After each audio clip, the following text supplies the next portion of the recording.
மகிழ்ச்சி. அவர் முகத்தில் எப்பவுமே என்ன இருக்கணும்? மகிழ்ச்சினா அடுத்தவங்களை காயப்படுத்தின மகிழ்ச்சி இல்லை, அடுத்தவங்களை வாழ்விக்கிற மகிழ்ச்சி.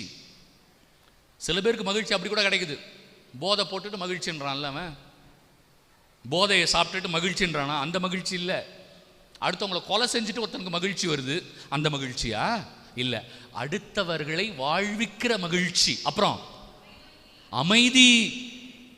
பிரியமானவர்களே, அவங்க எங்க போனாலும் சமாதானத்தை ஏற்படுத்துவாங்க. அவங்க எங்க போனாலும் சமாதானத்தை ஏற்படுத்துவாங்க. யாரு? அபிஷேகம் பெற்றவர்கள். அவங்க எங்க போனாலும் சண்டை வருது அப்படின்னா அவங்களுக்குள்ள இருக்கிறது தூயாவி இல்லை, பிசாசு இல்லையா? அவங்க போனாவே சண்டை வருதுன்னா அங்க எப்படி தூயாவியானவர் இருப்பார்? தூயாவியானவர் இருந்தா அங்க என்ன வரும்? சமாதானம். அவர் எதுக்காக உழைப்பாரு? சமாதானத்துக்காக உழைப்பாரு. ரெண்டு பேரும் சண்டை போடுறாங்க, அவர் போய் என்ன பண்ணுவாரு? சமாதானத்தை ஏற்படுத்துவார். தூண்ட மாட்டார் சண்டைய. புரியுதா? இதெல்லாம் ரொம்ப எளிமையா இருக்கு பைபிள்ல, வாசிங்கம்மா. பொறுமையா இருப்பாரு. அப்படின்னா என்ன அர்த்தம்? தனக்கு துன்பம் வந்தாலும், தனக்கு உடல் ரீதியாக வேதனை வந்தாலும் இல்லையா, அபிஷேகம் பெற்றவர்கள் பொறுமையா. புனிதர்கள் இருந்தாங்களா?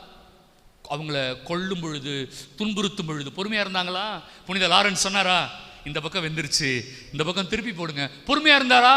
வேதனையின் மத்தியில், துன்பத்தின் மத்தியில், போராட்டங்களின் மத்தியில் அமைதியா இருப்பாங்க, புலம்ப மாட்டாங்க. யாரு? அபிஷேகம் பெற்றவர்கள் புலம்ப மாட்டாங்க. அபிஷேகம் பெற்றவங்க ஒப்பாரி வைக்க மாட்டாங்க. அபிஷேகம் பெற்றவங்க ஊர்கிட்டலாம் போய் சொல்லிக்கிட்டு இருக்க மாட்டாங்க. அமைதியாக பொறுமையாக எல்லோற்றையும் ஏற்றுக்கொள்வார்கள். வாசிங்க.